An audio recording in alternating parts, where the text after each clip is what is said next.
আসসালামু আলাইকুম, কেমন আছেন সবাই? আলহামদুলিল্লাহ আমরা তো ভালো আছি আর দোয়া করি সবসময় আপনারাও ভালো থাকেন। তো আজকে চলে আসলাম ছাদে। আর গত ভিডিওতে বলেছি যে আমি ঈদে শুধু ২ জায়গায়ই মানে বেড়াতে গিয়েছিলাম। বড় আপা শ্বশুরবাড়ি আর নানা শ্বশুরের বাড়িতে। তো আজকে আমার নানা শ্বশুরের বাড়িটা আপনাদেরকে শেয়ার করব। আমার সাথে আপনাদেরকেও বেড়াতে নিয়ে যাব। আর ছোট্ট একটা ইতিহাসও শেয়ার করব। যাই হোক, ছাদে এই যে আম গাছে ছোট ছোট আমের মুকুল এসেছে। এটা ১২ মাসি আম গাছ। তো একটু ছাদের গাছে পানি দিতে আসলাম আর কি। ভাবলাম আমি পানি দিব আর আপনাদেরকে সাথে আনবো না, এটা তো হতেই পারে না। তো ডালিম গাছে কিন্তু অনেকগুলো ফুল ফুটেছে আর ছোট ছোট ডালিমের কড়াও এসেছে। এখানে কিছু টিকে যাবে, কিছু টিকবে না কলা বাদুড়ের জ্বালায়। আর এই গাছটা কিন্তু আমি আগে পরবর্তীতে কেটে ফেলবো, রাখবো না। এটার ডালিমটা যেন কেমন ঠকা ঠকা, বড় বড় লাল লাল হয় না, ভালো লাগে না। কাটবো কাটবো করে আসলে গাছের মায়ায় কাটা হচ্ছে না। ছাদের অনেক কিছুই চেঞ্জ করব ইচ্ছা আছে, শুধু সময়টা নেই আমার কাছে। তো কিছুই করার নেই, ৩ বাচ্চাকে নিয়ে ৩ দিকেই দৌড়াতে হয়, এই অবস্থা। তো যা হোক হবে, তবে একটু ধীরে ধীরে সময় নিয়ে। দেখা যাবে একটা সময় বাচ্চারা বড় হয়ে যাবে, অফুরন্ত সময় আমার কাছে থাকবে। তখন হয়তো বা কাজ খুঁজে পাবো না করার জন্য, হয়তো। তো যা হোক, যারা আমার ভিডিওটা দেখছেন ছোট্ট একটা লাইক দিতে ভুলে গিয়েছেন, ছোট্ট একটা লাইক দিয়ে ভিডিওটা কন্টিনিউ করতে থাকেন। আর আপনাদের ছোট্ট একটা লাইক আমার এই ভিডিওটাকে অনেক আপু ভাইয়াদের মাঝে পৌঁছে দিবে, আমার ইউটিউব পরিবারটাকে আরও বড় হতে সহযোগিতা করবে, হয়তো বা আমার লক্ষ্যেই পৌঁছে দিবে। তো এই যে ডালিম ফুলগুলো দেখাচ্ছি, কি সুন্দর কালার। তো ছাদের কিছু টুকটাক কাজ করলাম, উপরের রুমটাও গুছিয়ে নিলাম। তারপর চলে আসলাম নিচে।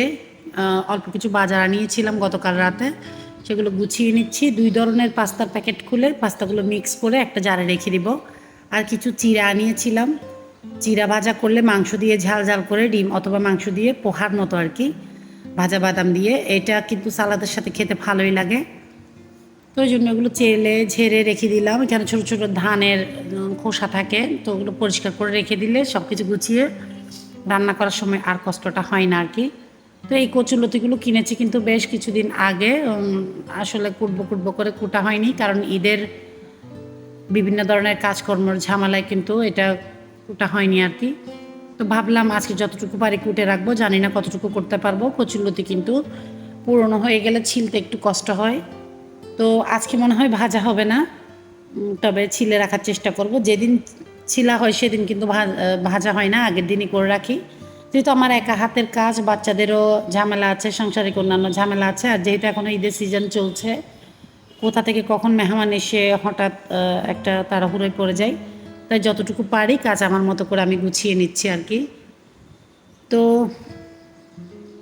এগুলোও করছি আর মনে মনে ভাবছি নানার বাড়ির কথা। যে নানা শ্বশুর বাড়ির কথা বলছিলাম, আমি আমার বিয়ের মাসখানেক পরে যখন গিয়েছিলাম, আমার সাথে আমার শাশুড়ি, আমার বড় জা, আমার দেবর, আমার ভাসুর, আমার ননদ, আমার নন্নাস, এদের ছেলেমেয়েরা, মানে আমরা সপরিবারের সব একদম, আরও নন্নাসের পরিবারের সবাই মিলে অনেকজন একসাথে গিয়েছিলাম। খুব মজা করেছিলাম সেবার, আস্তে আস্তে শেয়ার করছি। তো এগুলো হচ্ছে বাড়ির গাছের আম, অল্প কিছু আম আয়াত ওর বাবার সাথে গিয়ে পেরে এনেছিল। কারণ সব আম একসাথে পারলে কিন্তু আমি একসাথে ম্যানেজ করতে পারবো না সবগুলোকে, কারণ আমার যেহেতু বাইরের ঝামেলাও এখন, বাইরে যাওয়া এবং কিছু মেহমানের ঝামেলা এখনও আছে। তো ভাবলাম আমসত্ত্বটা করে নিই। এর আগেও একটা আমসত্ত্ব করেছি, সেটা দেখানো হয়নি। এখন অনেক কিছুই ঘরের কাজ চলে যাচ্ছে, যেগুলো আমি দেখাতে পারছি না। কম বেশি সবারই কিন্তু ঈদের সিজনে এরকম হয়। তো গাছ থেকে তো আমটা আমি নিজ হাতে পারতে পারলাম না, তাই পাড়ার মজাটা নিচ্ছি আর কি, নিজেই ধরে। ওই কথায় বলে না, দুধের স্বাদ ঘোলে মেটানো, এমনই করছি। তো আম পাড়তে পারিনি, আম পাড়ার কথা কিন্তু আরও 2 সপ্তাহ আগে। এখন পাড়া হয়নি। এই যে কলা বাদুড়ের আঁচড়, তো পারবো, দেখি কালকে পরশুর মধ্যে পেরে আনার সম্ভাবনা আছে। যাই করি আপনাদের সাথে শেয়ার করার চেষ্টা করব। জানি না ভিডিও চালাতে মনে থাকে কি না, আমার তো আবার এটা একটা রোগ, ভিডিও চালাতেই ভুলে যাই। তো আমগুলো নিয়ে নিচ্ছি, একটু আম সত্ত্ব ঝাল করে বানিয়ে রাখবো। আর যখন পাকা আম খুব অ্যাভেলেবেল বের হয়ে যাবে, একটু দামটাও কমবে, সেই সময় মিষ্টি আমসত্ত্ব করব। আমার চ্যানেলে কিন্তু আগের থেকে কয়েক ধরনের আমের আচার আর আমসত্ত্ব রেসিপি A to Z একদম ডিটেলে দেওয়া আছে, চাইলে দেখে আসতে পারেন। যেহেতু এটা আমি অতটা রেসিপি আকারে দেখাবো না, বানানোটা একটু দেখাবো, কিন্তু অতটা ডিটেলে দেখাবো না, তাই আপনাদেরকে বলে দিচ্ছি আর কি। বানাতে চাইলে দেখে আসতে পারেন। তবে টক আমসত্ত্বটা আমি আর আমার হাজব্যান্ড খাবো, বাচ্চারা তেমন পছন্দ করে না, বাচ্চারা খায় মিষ্টি আমসত্ত্বটা। তো আমি আবার এটাও ভাবছি, আমও পরিষ্কার করছি পাশাপাশি। গাছ থেকে এখন আম পারলে আমগুলো কতটুকু পাবো, কারণ এই গাছগুলোর জাতটাই খারাপ হয়ে গিয়েছে, কিন্তু একটু রং আসতে না আসতেই আম একেবারে পোকায় ঝাড়ঝাড়া হয়ে যায়। এই অবস্থা, অনেক পুরনো গাছ তো তো মনে হয় এমনই হয়ে গিয়েছে আর কি। আর এই আমগুলো আগে কিন্তু অনেক বড় বড় সাইজের হতো, বৃষ্টি না পড়াতে কেমন জানে আমের সাইজটাও অনেক ছোট। প্রচুর ফুল এসেছিল, আম তেমন একটা ধরেনি।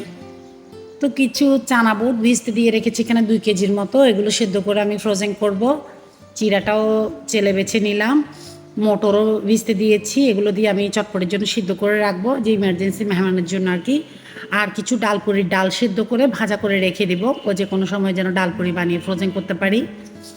তো এগুলোই করছিলাম। এই যে আমগুলো এবার আমি রেডি করতে চলে এসেছি। এগুলো আর কি বলবো, আপনারা দেখেই নিশ্চয়ই বুঝতে পারছেন, কিছু রং আম ধরা, যতটুকু কিছু আম মানে রং ধরেছে আর কি। আমি কি বলছি উল্টাপাল্টা। তো এবার পাঁচফোড়নটাও ভেজে নিচ্ছি, এই তো এগুলো করে নিচ্ছি আর কি। তো আবারও বলছি, ডিটেলে দেখতে চাইলে রেসিপিটা দেখে আসতে পারেন।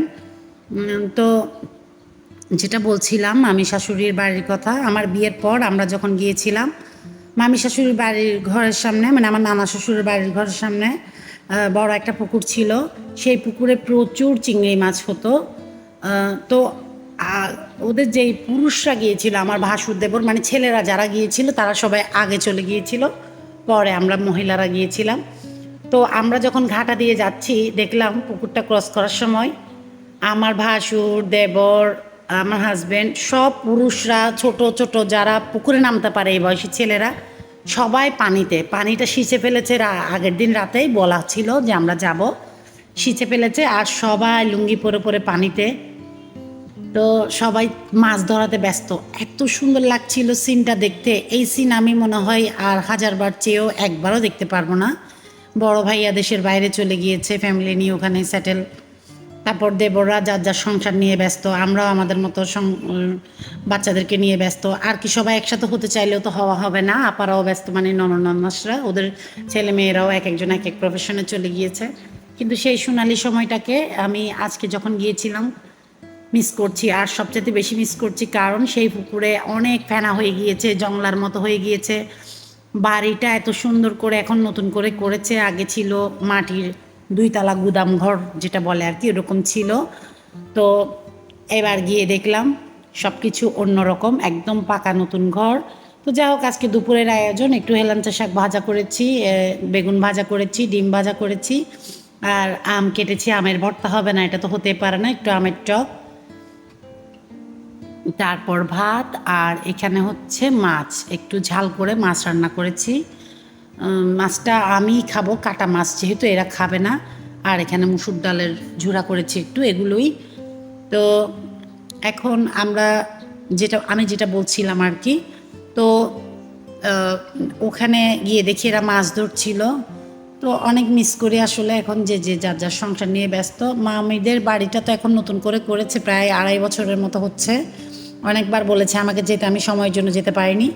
প্রতিবার ঈদে আমার বিয়ের পর থেকে ঝড় তুফান যাই হোক, আমার হাজব্যান্ড কিন্তু বাচ্চাদেরকে নিয়ে চলে যাবে মামিকে সালাম করার জন্য। মামিকে সালাম করবে, আর মানে নানা নানির কবর জিয়ারত করবে। পাশাপাশি যেটা ইতিহাস বলছিলাম, আমার মামা শ্বশুররা 3 ভাই ছিল।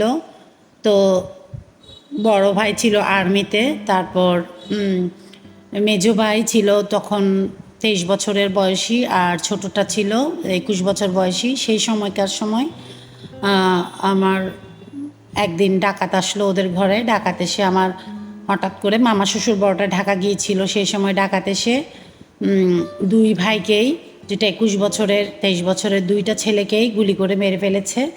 দুজনই মায়ের কোলে বলতে গেলে শেষ নিঃশ্বাসটা নিয়েছে। ভাইদেরকে বাঁচাতে গিয়ে আমার খালা শাশুড়ি মেজোটাও খেয়েছে, সরি 3 নাম্বারটা, যে খালা শাশুড়িটা মারা গিয়েছিল, মুরাদের আম্মু বলেছিলাম আমি। আগের ভিডিও যারা দেখেন তারা বুঝতে পারবেন আমি কার কথা বলছি। খালাম্মাও পায়ে গুলি খেয়েছিল। একেবারে এক ঘরের 2টা রত্নকে শেষ করে দিল ডাকাতে। পাশাপাশি আমার শাশুড়ির 10 ভরি স্বর্ণ ছিল নানার বাড়িতে রাখা ছিল আর কি সেফটির জন্য। শাশুড়ি যেহেতু একা ঘরে থাকে, সেই স্বর্ণগুলো ডাকাতি করে আরও বেশ কিছু ডাকাতি করে নিয়ে গিয়েছিল। তো তারপর বড় মামা শ্বশুর যখন ঢাকা থেকে এসেছে, আমার নানি শাশুড়ি ভয় পেয়ে খুব জোর করে বড় মামা শ্বশুরকে পাঠিয়ে দিয়েছিল দেশের বাইরে। ভয় পাচ্ছিল, তুই তো এখন আমার একমাত্র ছেলে, তোকে দেশের বাইরে পাঠিয়ে দিয়েছে। এই যে নানাদের বাড়ির পেছন দিকে একটা লাকড়ি ঘরের মতো রেখে দিয়েছে মামি, আর সব নতুন করে করেছে। পেছনে একটা লাকড়ি ঘর রেখে দিয়েছে, দিনের বেলা গেলে কিন্তু খুব সুন্দর লাগতো। আর অনেক মেহমান যারা না আসার তারাও এসেছে, কিন্তু সবাই ঈদে আসে মামিকে দেখতে। এই নতুন ঘরটাতে মামি একা থাকে। মামির এক ছেলে এক মেয়ে। মেয়ে তো যাক নিজের সংসার জীবন নিয়ে বিজি, বিয়ের পর আর কেই বা মার সাথে থাকতে পারে আর কি। মেয়েরা ছেলেও ছিল ওর, কিন্তু আমার মামা শ্বশুরের দেবরের মেয়েদের পড়ালেখার জন্য, সন্তানদের পড়ালেখার জন্য ওকে শহরে থাকতে হয়, যেহেতু এটা গ্রামে, স্কুল তো তেমন একটা ভালো নেই, পড়ালেখার জন্য শহরে থাকতে হয়, তো তেমন একটা আসতে পারে না। মাঝে মাঝে আসে। তো মামিও ছিল শহরেই। তো যখন বাড়িটা রেডি করেছে মামি, বাড়ি ভিট আর মায়ায় আর শহরে থাকতে পারছে না, আসা যাওয়ার মধ্যে থাকে। তবে বেশিরভাগ সময় নাকি গ্রামেই থাকে মামি, আসলে মাটির টান যেটা বলে আর কি। তো আমার হাজব্যান্ড বলছিল যে মানে আমি যাব, ঈদের দিন বললো যে আমি বাচ্চাদেরকে নিয়ে মামিকে দেখে আসি। এবার আমি বাধা দিলাম, আমার কেমন জানি ভালো লাগছিল না। আমি বললাম না, এবার তুমি একা যাবে না, আমি যাব। আমাকে তো সবসময় যেতে বলে, ঈদে গেলে তো কি প্যারা, আপনাদেরকে তো আগেই বলেছি। তো আমি বললাম আমি সহ যাব, তো 2-3 দিন পরে করে যাই। তো আমি সহ আসলাম। মামি তো আমাকে দেখে একদম অবাক, কি খাওয়াবে কি করবে। আমি মামিকে তেমন কিছুই করতে দিইনি, যা ছিল তা দিয়ে বললাম ভাত খাবো না, মানলই না। শেষে ভাত খেয়ে চলে আসলাম। আচ্ছা, যেটা বলছিলাম, বড় মামা শ্বশুর চলে গেল বিদেশে। তো মামা যাওয়ার পরে, মামার তখন একটা মেয়ে ছিল আর কি ছোট। মামা যাওয়ার সময় মামি হয়তো প্রেগনেন্ট ছিল। তো মামা যখন বিদেশ গিয়ে শুনলো কয়েক মাস পর যে একটা ছেলে হয়েছে, খুব খুশি, যেহেতু ভাইদেরকেও হারিয়েছে, ছেলেকে দেখতে আসবে। আমার শ্বশুরকে বললো, আমার শ্বশুর বললো যাও গিয়ে ঘুরে আসো। তো দেশে আসার পথে বিদেশে এয়ারপোর্টে পৌঁছানোর আগেই মামা সড়ক দুর্ঘটনায় অ্যাক্সিডেন্ট করে মামা মারা যায়। মামাকে, যে মামা বাচ্চাদের জন্য খেলনা নিয়ে নতুন বাচ্চার মুখ দেখতে দেশে আসছিল, সেই মামা এসেছে কফিন ভরা লাশ। এতটা করুণ ইতিহাস মনে হয় আমি আমার লাইফে আর শুনিনি। একসাথে এক মার 3 ছেলেই শেষ। যাই হোক, আপনারা দোয়া করবেন আমার মামা শ্বশুরদের জন্য, যেন তারা, আল্লাহ তাআলা তাদেরকে জান্নাত নসিব করে। তো এই যে মামি অতটুকুই 2টা ছেলের মুখের দিকে তাকিয়ে এই ঘরের প্রদীপবাতি হয়ে মামি রয়ে গেল। এই ভিটায় আর কেউ নেই, শুধু মামি। মামি আমাকে একটা সময় আজকে বলছিল যে আমি আমার ঘরের 3-4টা চাবি আমি মানে একে ওকে দিয়ে রেখেছি, যেন আমি যদি কখনো ঘুমন্ত অবস্থায় মারা যাই যেন তালা ভেঙে ঢুকতে না হয়। শুনে আমার এমন লাগছিল, কি বলবো। মামি আমাকে ওয়াদা করিয়েছে, তুই তো আজকে রাত্রে থাকলি না, আমি এত করে বললাম, তুই কিন্তু আরেকদিন আসবি সকালে, যেন একটা রাত থাকতে পারিস। আমি মামিকে এটা বললাম যে আমি কথা দিচ্ছি, আমার বড় ছেলের ইন্টার ফার্স্ট ইয়ারের পরীক্ষাটা শেষ হয়ে গেলে আমি অবশ্যই এক রাতের জন্য আসব। তো আপনারা দোয়া করবেন মামিকে যেন আল্লাহ তাআলা দীর্ঘনেক হায়াত দান করে। খুবই ভালো উনি। মামি তো মামি, পাশাপাশি আমার হাজব্যান্ডের দুধমা। আমার ছেলেরা অস্থির হয়ে গেছে চলে যাওয়ার জন্য। তো মেজো ছেলে তো এসে মাথা ব্যথা বললাম একটু শোয়ার সাথে সাথে কিন্তু ঘুমিয়ে গিয়েছে। ওর আসলে ঘুমের ঘাটতির কারণে মাথা ব্যথা ছিল। তো মামি যা ছিল তা দিয়ে আমি জোর করে মামিকে আর কিছু করতে দিলাম না, ভাতটা খেয়ে আসতেই হলো। আমরা তো রাতে ভাত খাওয়ার অভ্যাস নেই, তারপরও মামি মানছিল না, রাতে ভাতটা খেয়ে আসলাম। তো ডেক্সি পাতিল যা কিচেনে ছিল সব টেবিলে নিয়ে এসেই একবার এখান থেকে খেয়ে নিলাম আর কি। তো যারা আমার ভিডিওটা দেখছেন আজকে প্রথম, কোনো অংশ যদি ভালো লেগে যায়, পরবর্তীতে নতুন ভিডিওগুলো দেখতে চান, তাহলে সাবস্ক্রাইব করে পাশে থাকা অল বাটনটা ক্লিক করে দিবেন। এতে করে আমি পরবর্তীতে যে কোনো নতুন ভিডিও দিলে আপনারা পেয়ে যাবেন আর অবসর সময়ে দেখে নিতে পারবেন। আর যারা শুরু থেকে এই কাজটা করে আমার চ্যানেলের সাথে আছেন, আর যারা নতুন নতুন অ্যাড হচ্ছেন, আপনাদের সবাইকে অসংখ্য ধন্যবাদ। এভাবে পাশে থেকে যাবেন, চেষ্টা করবো আপনাদের মন পছন্দ নতুন ভিডিও দিতে। এই যে এখন ভাতের আয়োজন চলছে, খেয়ে নিব। আরও অনেক অংশ আমি ভিডিও করেছিলাম, আমি এতগুলো ডিটেলে দিইনি কারণ লম্বা হয়ে যাবে। আর এখন রাতের বেলা বাইরে কিছু দেখাতে পারিনি, ছাদে উঠেও দেখাতে পারিনি। অনেক গাছগাছালি পুকুর আছে, পরিবেশটা চারপাশে অনেক সুন্দর, কিন্তু আমি রাতের বেলা আর দেখাতে পারিনি। ইনশাল্লাহ পরবর্তীতে গেলে আপনাদেরকে ডিটেলে ভিডিও করে দেখাবো। তো এই যে একটু বাইরে দেখিয়ে দিচ্ছি, গাছ ভর্তি আম। মামি আবার পাকা আম খাওয়ার দাওয়াতও দিয়ে দিল, বললো পাকা আম খেয়েও। তো আমার বাচ্চাদেরকে এটা বলছে যে তোমার তো নানুর বাড়ি নেই, তোমাদের এটাই তোমাদের নানুর বাড়ি। আসলে কতটা মায়া, আসলে মনে হয় দিন যেতে যেতে মায়া করার মানুষই দুনিয়াতে কমে যাচ্ছে। তো একদিন হয়তো বা এই বিটাটাও একা হয়ে যাবে। আসলে আমরা মা বাবারা সন্তানদের পড়ালেখা, বিভিন্ন কর্মব্যস্ততা, চাকরি বাকরির কারণে দেখা যায় বাড়ি ঘরে তেমন একটা থাকতে পারি না, ইচ্ছে থাকার পরেও এই অবস্থা। তো যারা এই ভিডিওটা দেখছেন, আমি এখানে অনেক কিছুই দেখানোর চেষ্টা করেছি, অন্ধকারে কতটুকু দেখা যাচ্ছে কি জানি। তো যারা এই ভিডিওটা দেখছেন, আবারও বলছি, আমার এই মাটার জন্য দোয়া করবেন। আমি যখন চলে আসছিলাম তখন গাড়িতে ওঠার সময় দেখলাম মামি দরজাটা ধরে দাঁড়িয়ে আছে। তো আমি গাড়ি থেকে পিছন দিকে তাকিয়ে আমার হাজব্যান্ডকে বলছিলাম, আমি পিছনের দিকে আর তাকাতে পারছিলাম। মামি বারবার বলছিল আবার আসবে, আবার আসবে। তো আমার হঠাৎ মনে পড়ে গেল যেবার আমি শেষবার আমার বাপের বাড়িতে নায়র করতে গিয়েছিলাম। নায়র করে আসার সময় গেটের কাছে যেতে আমি পিছন দিকে ফিরে দেখেছিলাম যে আমার মা দরজা দিয়ে এইভাবে মুখটা বের করে দেখেছিল। যেহেতু পর্দা করতো, সরাসরি বাইরে আসতো না, একটু মাথাটা বের করে দেখেছিল, পিছন দিকে ফিরে দেখেছিলাম। তো আমার মামিকে দেখেও হঠাৎ এটা মনে পড়ছিল, বুকের ভিতর যেন কেমন মোচড় দিয়ে উঠেছে। যা হোক, এটা হচ্ছে মামির কবর। আমরা যখন নানা বাড়িতে যাচ্ছিলাম তখন একটু আলো ছিল, যাওয়ার পথে এটা আমি ভিডিও করে নিয়েছিলাম আপনাদের সাথে শেয়ার করার জন্য। 3 ভাইয়ের কবর পাশাপাশি, এখানে নানা শাশুড়ি, নানি শাশুড়ি প্লাস 3 ভাইয়ের কবর। কেমন লাগে আসলে এই ঘাটাটা পার হতে, সেটা যে পার হয় সেই জানে। তো সবাইকে আগামী ভিডিও দেখার দাওয়াত। ভুল ত্রুটি কিছু করে থাকলে, বলে থাকলে ক্ষমা করবেন। আসলে আমি আজকে গুছিয়ে বলতে পারছি না, আমি একটু মনটা খারাপ। আজকের জন্য এতটুকুই। আল্লাহ হাফেজ।